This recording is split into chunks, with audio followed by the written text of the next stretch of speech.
To lead into our presentation to the Bienenstocks tonight, we call on Lauren's mother. Thelma Stallberg Brown is a native Detroiter, a Central High grad. She went to the University of Michigan, graduated from Wayne State, and later became a school teacher. Thelma helps in her daughter and son-in-law's business, proofreading depositions for Lauren and Sam's firm. Let me introduce a very proud mom who will lead into our award presentation to Lauren and Sam Bienenstock.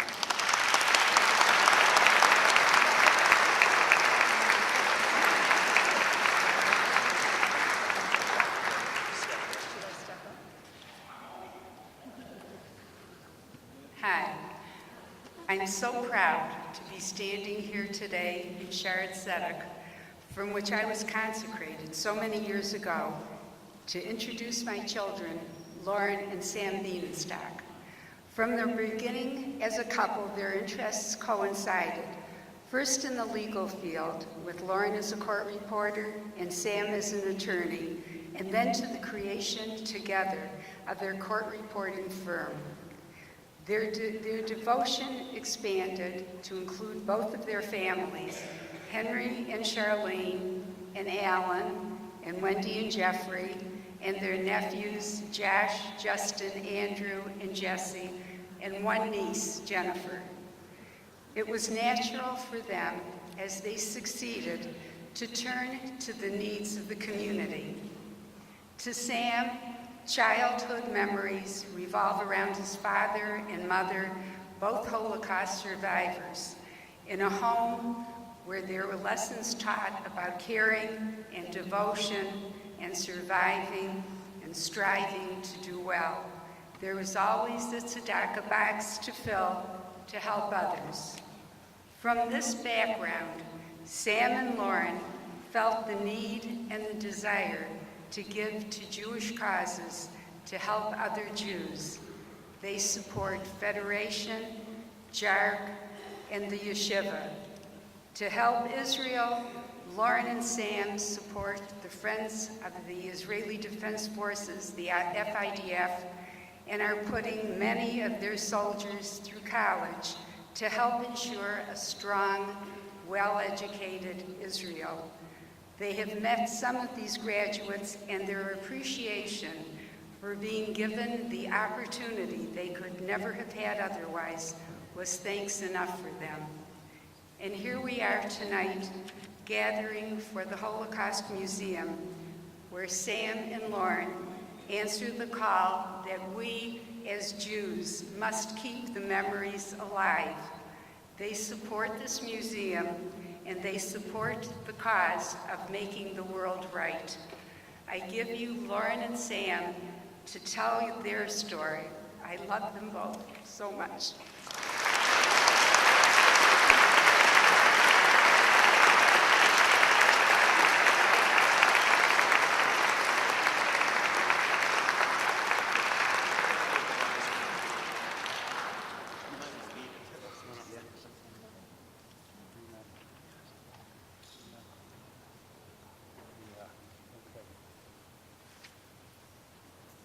Which one?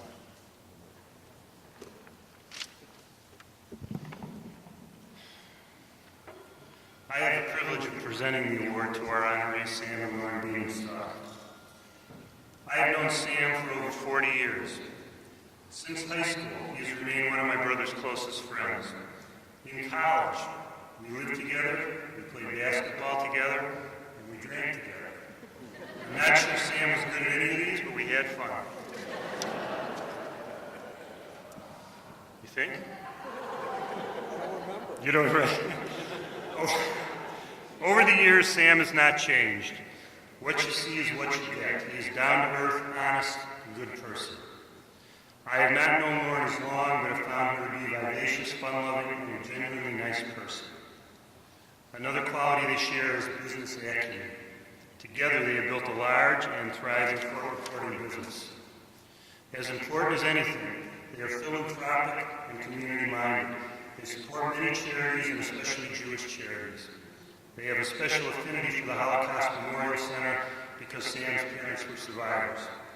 I was privileged to have known them and had the opportunity to be their family physician. When we started considering who would be honored tonight, Sam and Lauren were the obvious choice. So I asked them to come up to accept this award.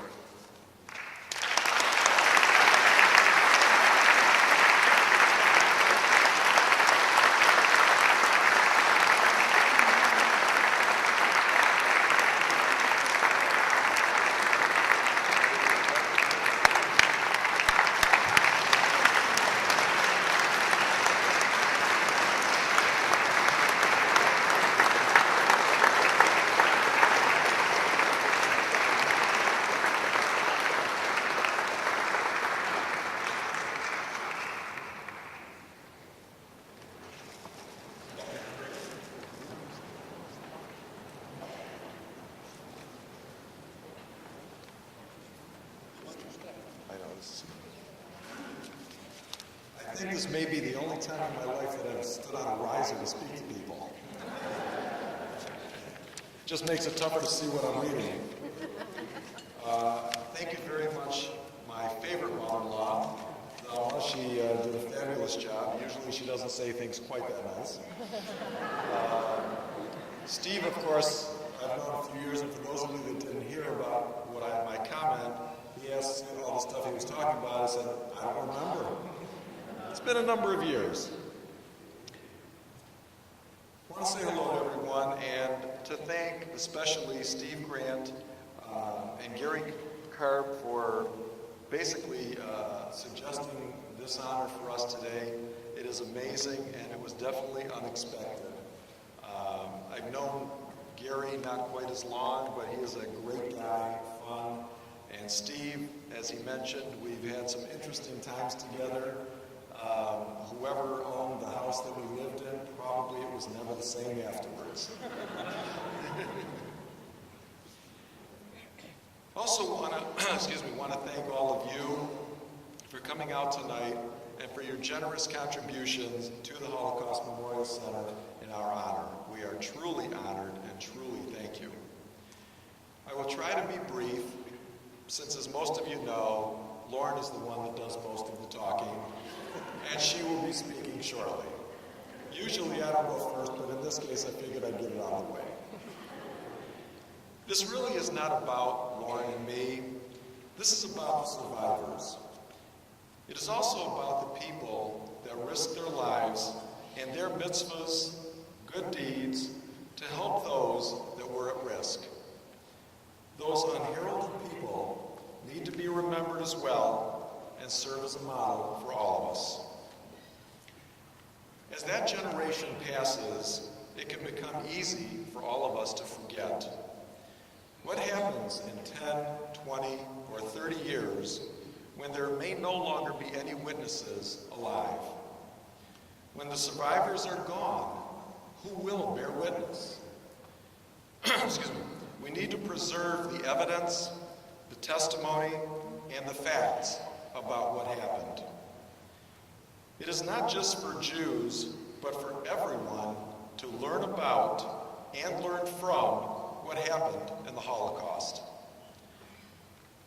This includes the horrors.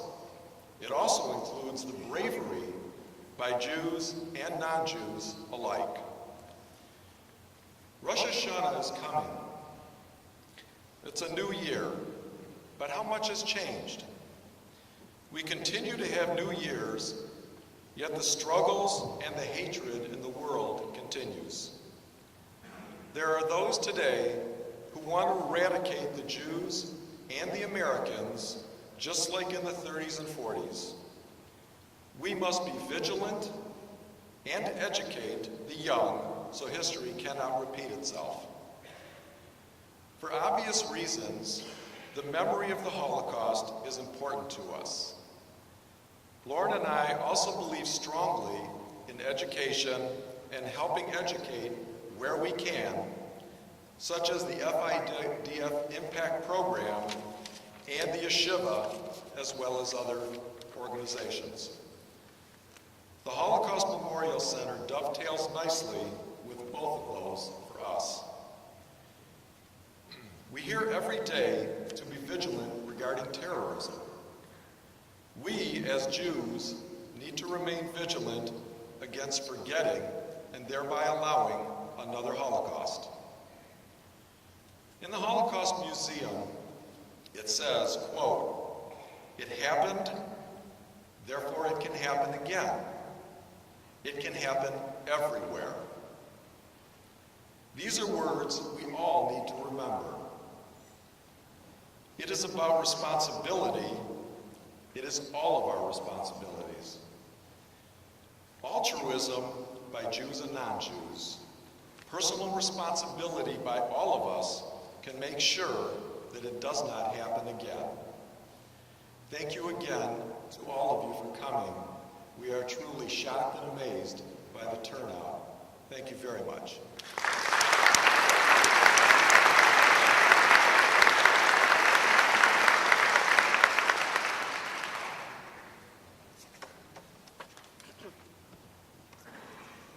I first want to thank my mom very much. I'm so lucky that you are with us tonight, and I love you dearly. The luckiest girl alive.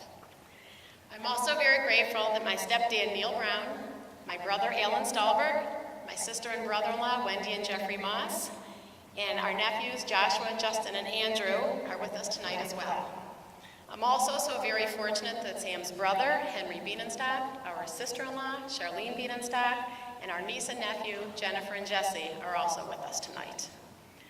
Our one wish is that my dad, Stanley Stahlberg, and Sam's mom and dad, Abraham and Bella Bienenstock, Aleph Hashalom, were with us here tonight to share in this honor with us.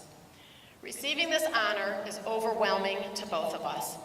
The Holocaust Memorial Center is a standing tribute to all of those survivors and those who perished. Sam and I are dedicated to helping preserve the memory of the Holocaust and to teaching further generations so this never happens again. We have all read the books and seen the movies on the Holocaust. We have read The Diary of Anne Frank, Sarah's Key. We have seen Schindler's List and, of course, Defiance.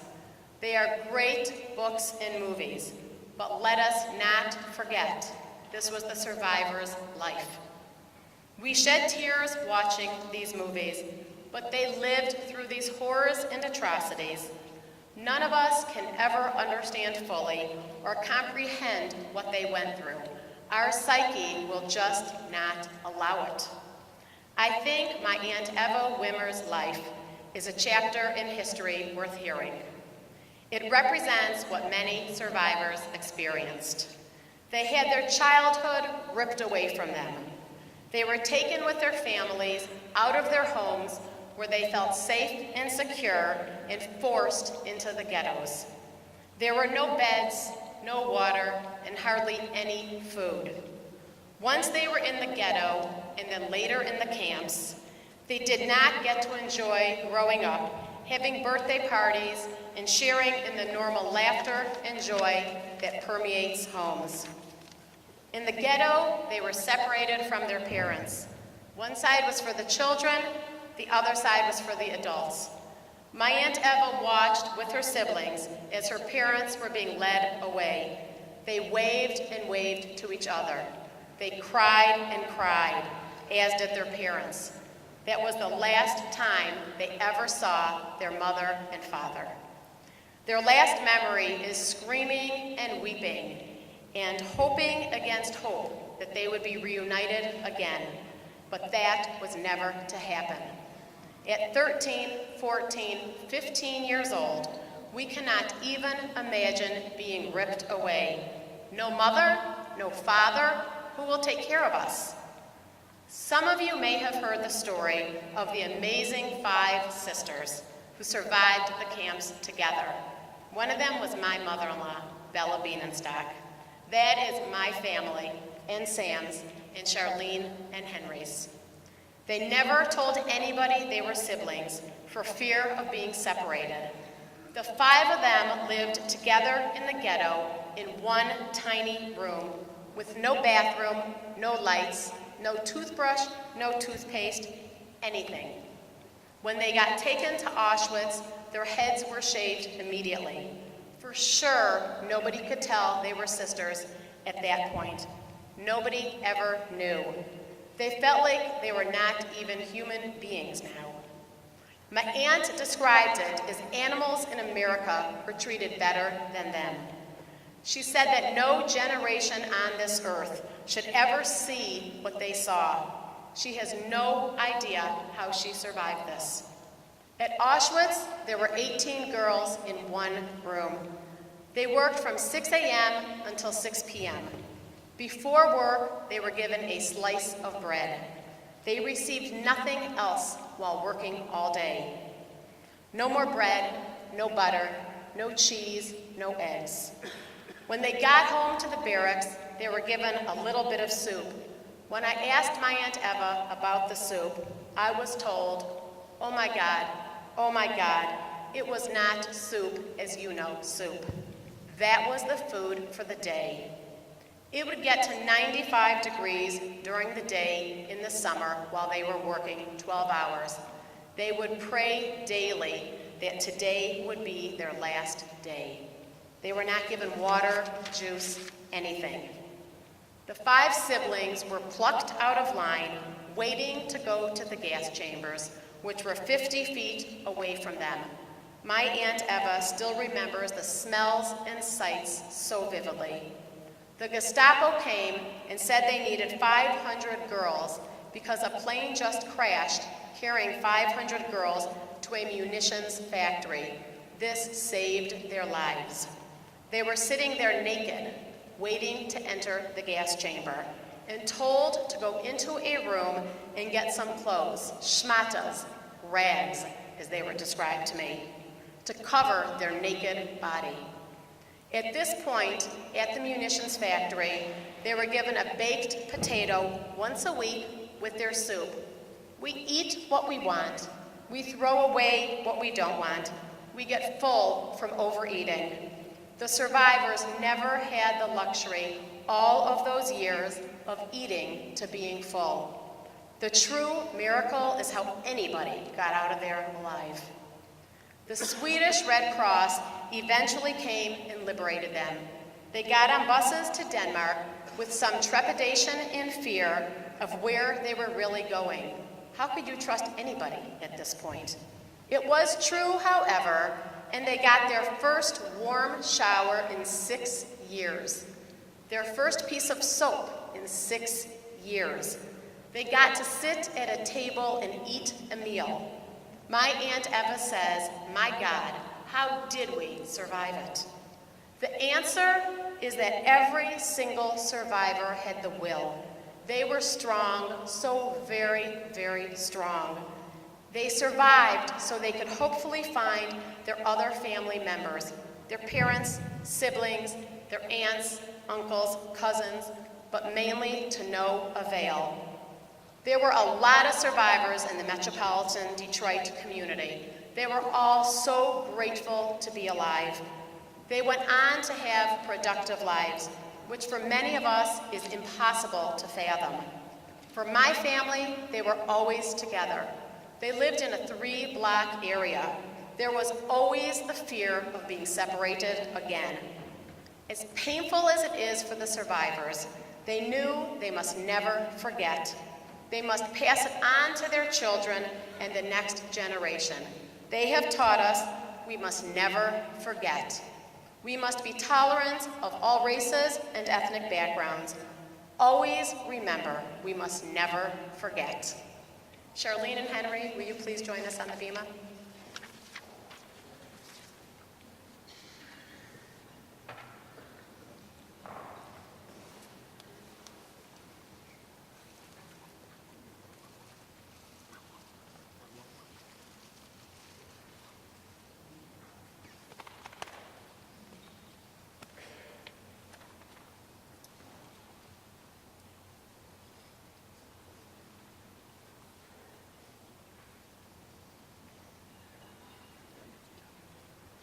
Now we would like my Aunt Eva to join us to accept this honor that has been bestowed on Sam and me on behalf of our dearly departed parents, Bella and Abraham Bienenstock, yourself, your parents, and sisters and brothers. Rose, will you please walk with your mom?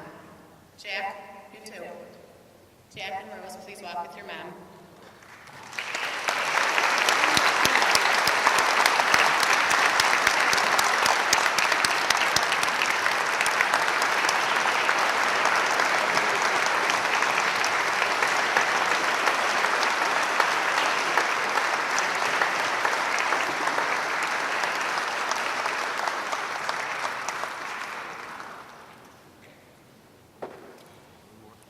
Yes.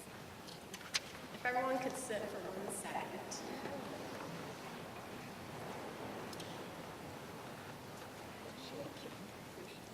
Now, will all of the survivors please stand?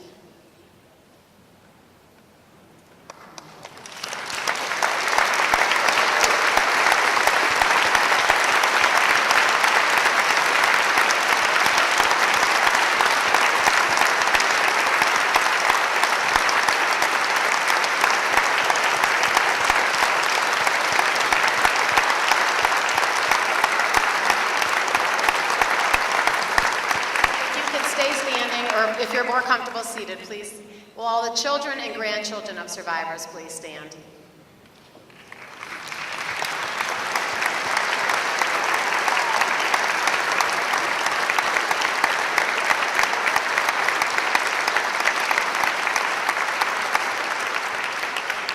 Thank you. All of you, you already got it, but you deserve a standing ovation. And everybody, please remember, we must never forget.